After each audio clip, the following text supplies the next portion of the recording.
Good afternoon.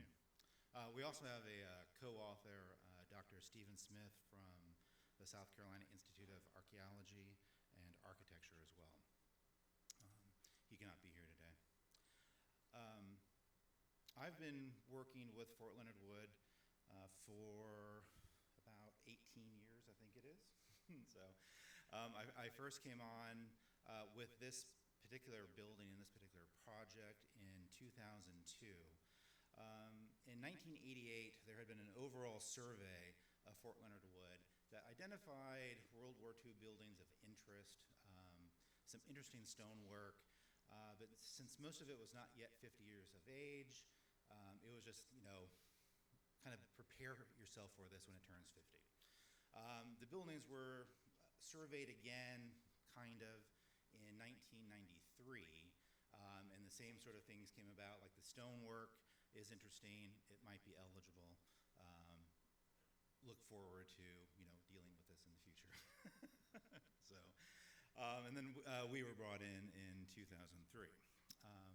It turned out that the building that we're going to talk about today is a World War II temporary building constructed as an administration building and then transformed into a black officers club for the engineers stationed there at Fort Leonard Wood, Missouri.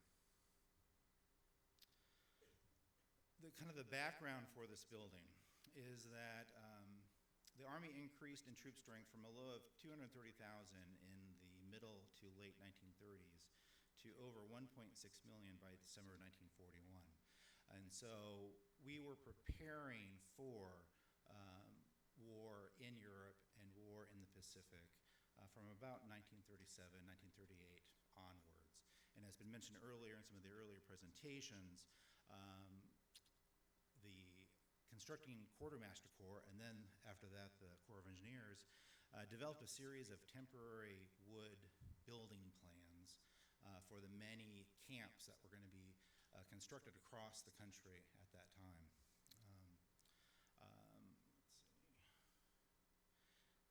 The primary distinguishing characteristics of these wood temporary buildings, and there are over 300 building types of this, bakeries, barracks, various administration buildings, hospitals, wards, chapels, so on and so forth.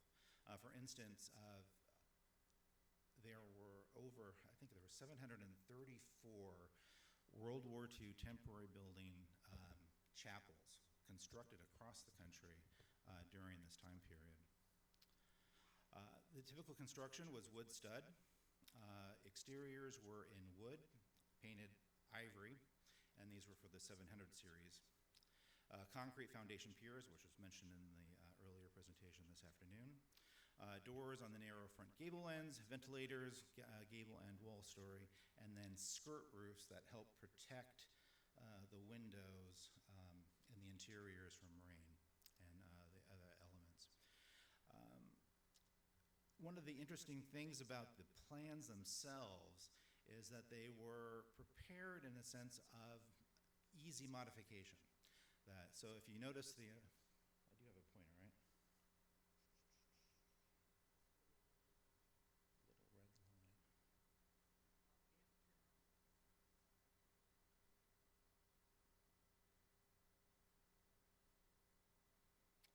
If you notice this break right here in this elevation drawing, that allowed this building to either be constructed, in a small size, a medium size, a larger size, and an extra large size. So you can sort of see that in these variety of plans for this building type. And again, the Black Officers Club was an administration building, not a club originally.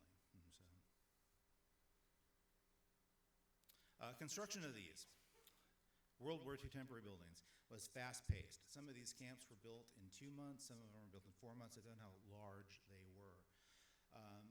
The process went with the foundations were dug, the concrete laid, the flooring went in, the studs went up, the roof went on, siding went on, windows went in.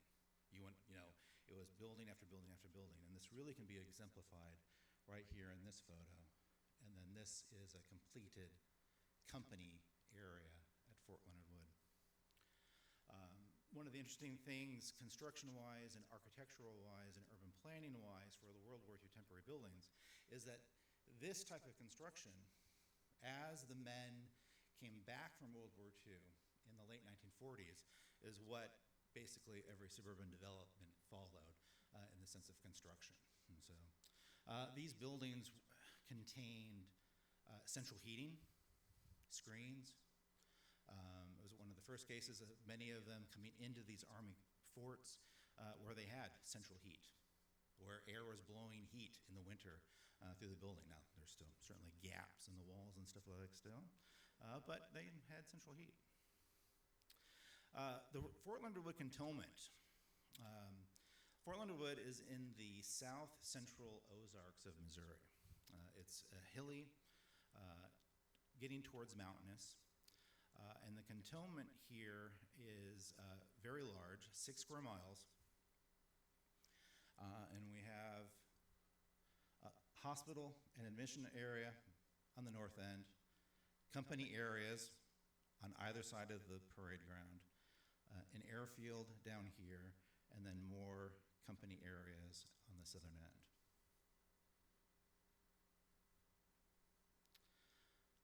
Fort Leonard Wood was not originally scheduled to be have African American soldiers there at the fort. As the cantonment was being designed, it was modified for that. The Army was segregated at this time. The War Department was. Same with the Department of the Navy. The first African American Marines were in the late 1930s. And the Army had African American soldiers throughout most of the War Department's history, but they were typically in the service positions, stewards, positions like that. When the Engineer Training Center moved from Belvoir in Virginia out to Fort Leonard Wood in the Ozarks, the contingent of African American soldiers increased greatly at Fort Leonard Wood. And one of the most interesting postcards I always think of is this one right here, showing the African American soldiers outside one of the temporary barracks. This aerial here is looking from sort of the northeast towards the southwest. So again, this is the post hospital. This is the warehouse for commissary, quartermaster, things like that. You can notice the large parade field in the middle. And then this area right up here, sort of separated off from the rest of the cantonment, as most segregated Army posts were, is where the African American soldiers were stationed. And then a detail of this area. So this was one company for the engineers. And then the building in question is this one right here. Again, it started off life as an administration building for this unit.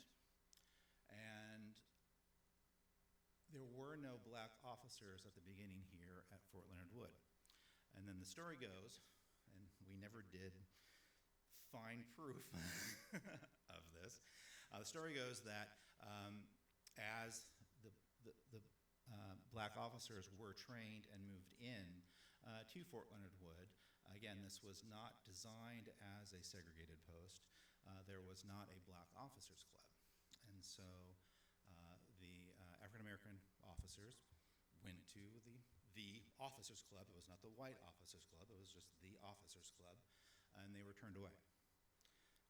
And so the commanding general is the one that authorized this building. That's not my phone.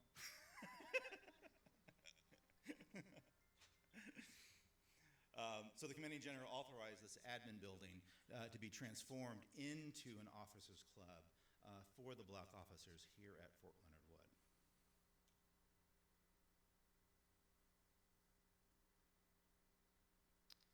Then we have another story here.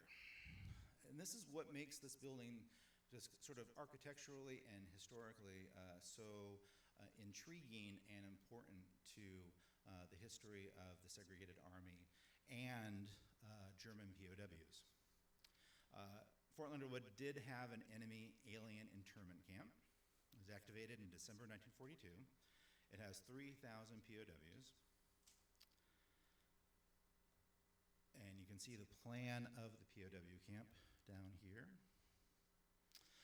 This area has been investigated archaeologically, and it is an archaeological site with the Missouri SHPO's office. And Stephanie can tell a little bit more when she gets up and talks about the other portion. But for this building in particular, what's interesting is that these German POWs, and again, the story goes, there's never any proof of these things, they did head out to the rest of Missouri, and they worked in the grape fields around central Missouri. They worked in fields, and they worked in the laundry. But they also, throughout the cantonment of Fort Leonard Wood, built hundreds of stone structures. Fireplaces, chimneys, sidewalks, retaining walls, bridges, patios, so on and so forth, across the cantonment. And as far as we know, it's the largest concentration of German POW stonework in the country. That is the garrison commander's house from World War II, and they built a chimney and a fireplace for the officers' quarters.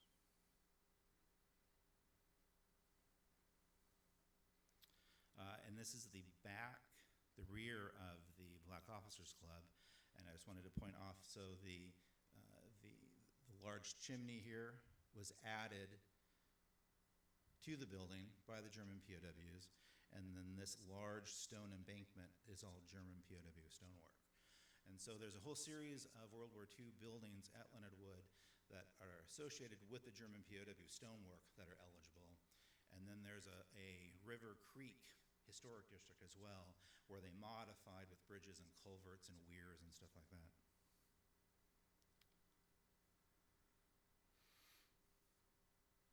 So back to our club. So again, 43, the extension was added, the chimney was added, and the building mostly took shape as we see it sort of today. One of the most interesting things, again, about this building, and in the last sentence there is a large mural over the fireplace in what we call sort of the dance hall, the ballroom. And it's a large mural, African-American couple, and not much was known in that 1988 survey or the 1993 survey about that mural at all until, I messed up. So after World War II, training ended in 1946. Fort Leonard was inactivated and was rented off to a rancher, and Cal was roaming over the entire cantonment. It was reactivated in 1950 for Korea. My father was stationed there for Korea. And the club turned back into sort of office space. And you can see here from this photo its use as sort of a conference educational center. And you can see the fireplace there in the far with the mural above it.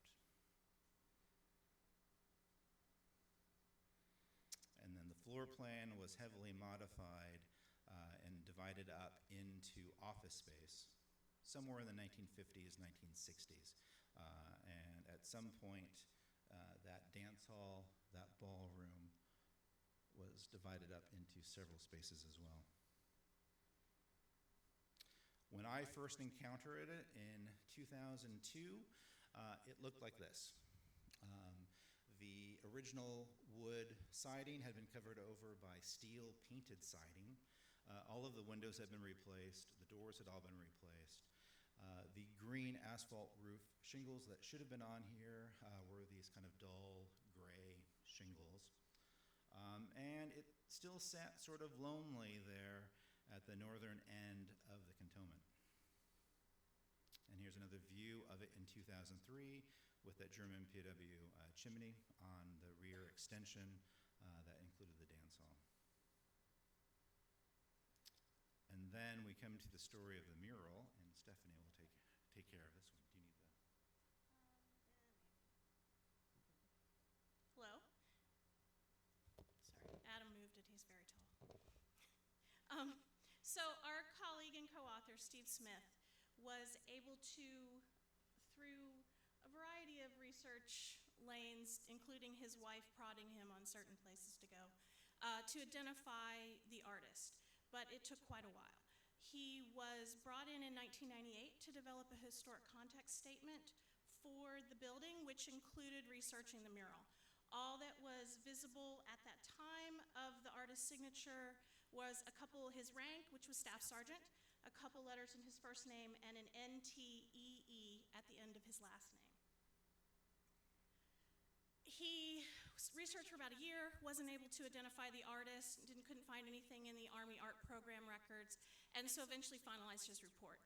But he wasn't, as a good historian, he wasn't really ready to give up on it, and so he kept looking into things. His wife suggested looking into African American artists' indices in the university library there, and so he did that, and he found a very brief entry to an artist named Samuel County. So the NTEE at the end was a big red flag for him. He was able to find additional information about him, and eventually, So he found a mention of a work that he had painted in 1933, which is the one of the boys sitting here that you see, and it is entitled Little Brown Boy. He was able to compare the signatures. They looked very similar, and so he felt like he had found the artist. Did some more research, couldn't really learn much more about him. His wife again intervened and said, you saw some mention of him living in New York. Why don't you check the New York Times obituaries? Found an obituary for him, also listing his wife's name and their place of residence at the time of his death. On a whim, he looked in the New York phone books. This is 1998, so he passed away in 1959, so a lot of time has passed. He looked in the New York phone books, found his wife, Mary County, listed, picked up the phone, and gave him a call. She had passed away. Her second husband, however, was still living. He had answered the phone, and he said, "Oh, yes, I knew Sam County. That was my wife's first husband." Gave him some information and put him in touch with living family members. And so from there, we learned lots and lots and lots about Samuel County's life. He was born in Marshall, Texas in 1909. He studied at Bishop College. His grandfather had actually founded Bishop College. He grew up in Houston, graduated from Bishop in 1934, was already displaying some of his works in local exhibitions and different places around the country. He went on to study at the Boston Museum School and also at Harvard for several years. The other painting that you see here is a work of his from 1940 entitled The Longshoreman. He eventually is drafted in 1942, and he enters into the military. He does his military training at Fort Leonard Wood. He was a dump truck driver with the 436th Engineer General Service Dump Truck Company. He was deployed to Iran in support of the Persian Gulf Command there. They were maintaining supply routes to the Soviet Union, overland supply routes. While there, he was selected to paint and restore some murals in the Shah of Iran's palace. And there's some documentation of that the family had. He eventually comes back to Fort Leonard Wood after they're sent back to the U.S., and in August of 1945, paints the mural in the Black Officers Club. The clipping there at the top is a clipping from our Post paper at the time, showing him standing next to it and mentioning that it had been recently finished. You can see the fireplace underneath there. I don't know if you noticed in the pictures Adam showed that it was painted red. Originally it was not red, it was a natural stone. After his military service, he moved to New York. He continued his art career, but the war seems to kind of gotten him off track a little bit on his art career. He wasn't really ever able to pick up speed and get back to where he was, but he did continue painting. He painted a lot of portraits, and he also was a teacher at public school and had several volunteer teaching positions as well. He marries and is living in New Hempstead, New York. Oh, God, okay. All right, can I skip your character to find? Okay, we're gonna skip Adam's other part. Okay, so, sorry, we'll go back to the, so, County passed away in 1959, as I had mentioned. So we have been in touch constantly. One of his nieces has visited Fort Leonard Wood, definitively identified the painting as his works, and she has been one of our constant consulting parties and friends throughout the process. Her name is Sammy Whiting Ellis. She was named for him. So, so that brings us to the Section 106 consultation process. 2011, the building is vacated. It is eligible for the National Register. The Environmental Division moved out, and there was no identified use for the building and no intended disposition. For those of you that are familiar with the Section 106 process, that's kind of a big no-no. You have to sort of have a plan for what you're going to do with these buildings. Our internal command and senior leaders decided they were going to demolish it. It would be demolished, the mural would be moved to the museum, and the POW stonework would just be left in place at the site. That there were others at Fort Leonard Wood and within the Army that were very concerned about that course of action, but that's what our senior leaders wanted to proceed with, so we entered into consultation in 2012 with the Advisory Council and the Missouri SHPO, stating that the building was going to be demolished. Several other consulting parties were added, and so our core consulting parties were the National Trust, the Missouri Preservation, two local chapters of the NAACP, the county family members, in addition to the SHPO and the ACHP. It was a long, complex, and contentious consultation process. We were in consultation from 2012 to 2015 on the ultimate disposition of this building. As you might imagine, our consulting parties urged the Army to preserve the building. We had several changes of command and changes of attitude within our installation senior leaders, and that really kind of turned things around for us. So we went from a very unpleasant adverse effect to a no adverse effect to the historic property.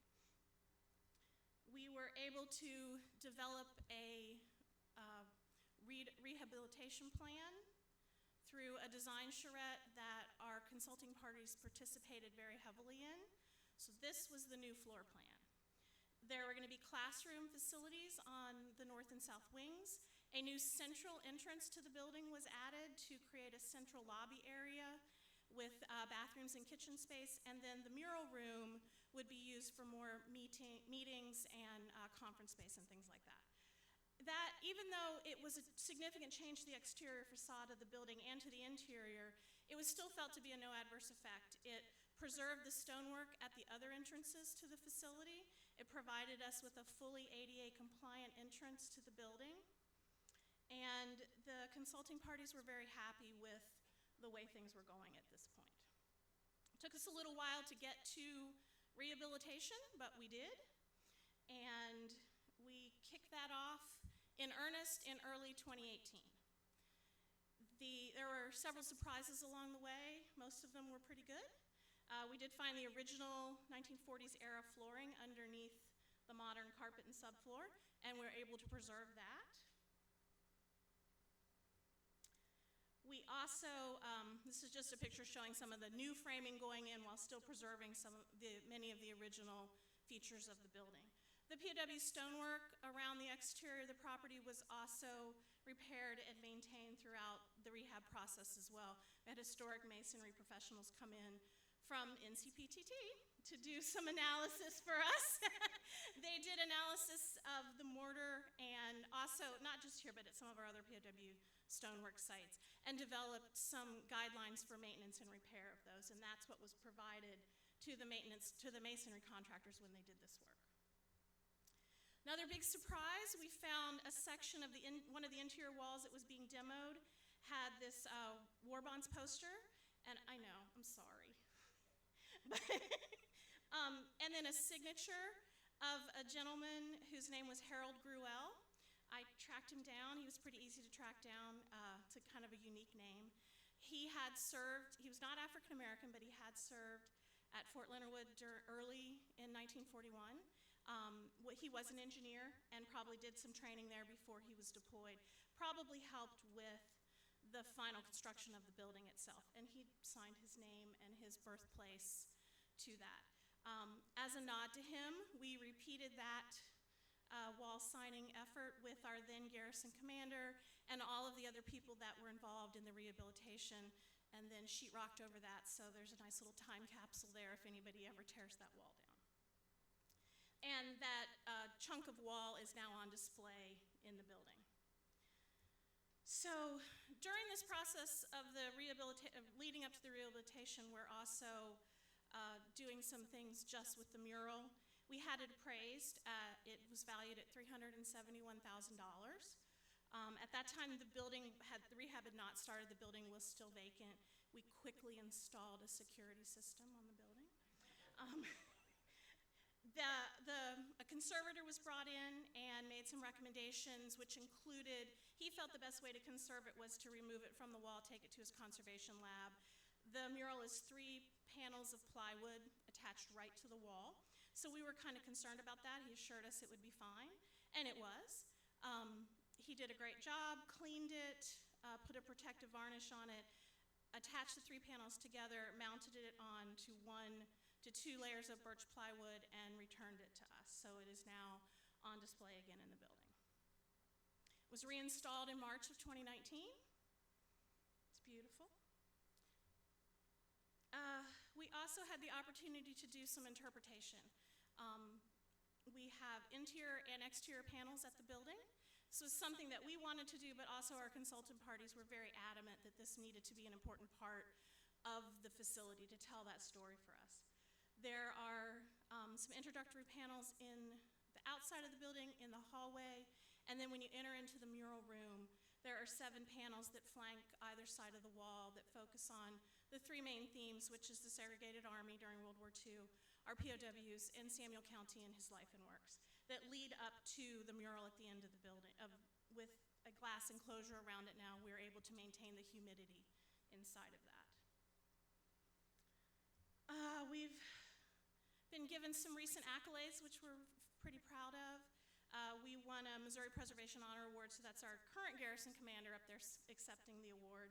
I think the one that we are the most proud of is that we were also selected as a Section 106 success story for this year. So those of you that work with the Advisory Council are familiar with that. It's featured on their website.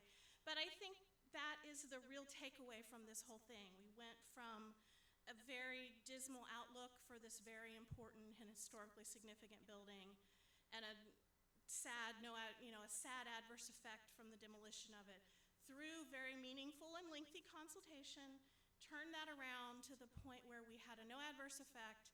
We have provided a facility for our installation that meets our mission and training needs, but still preserves that important history and tells that story to the public. Everyone who comes through there to take a class or to tour the building will be able to see how the Army is able to make an investment in their history. Sorry. One question. One question. Okay,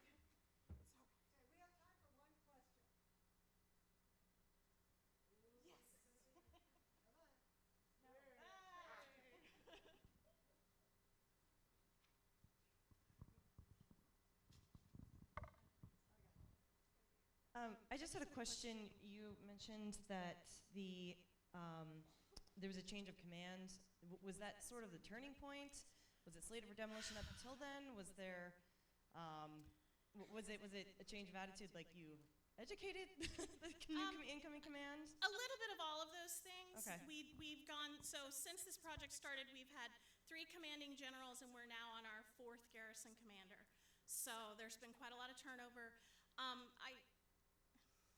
Honestly, I will say the real turning point was when a civilian senior leader took a position elsewhere. And that was the real turning point. Not all of the right information was necessarily getting to our commanders.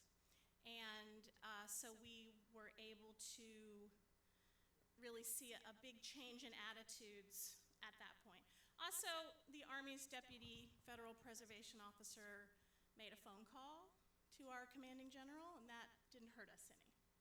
Well, I would like to add, though, I mean, it's really Stephanie. I mean, this is a really long, involved. And Connie, and so there are folks in the audience who were also involved with that. Pam is over here from New South. They were instrumental in developing our interpretive panels. Connie Barnett's back there. She used to work at Army Environmental Command. She was very involved in this as well. So I don't want to take all the credit.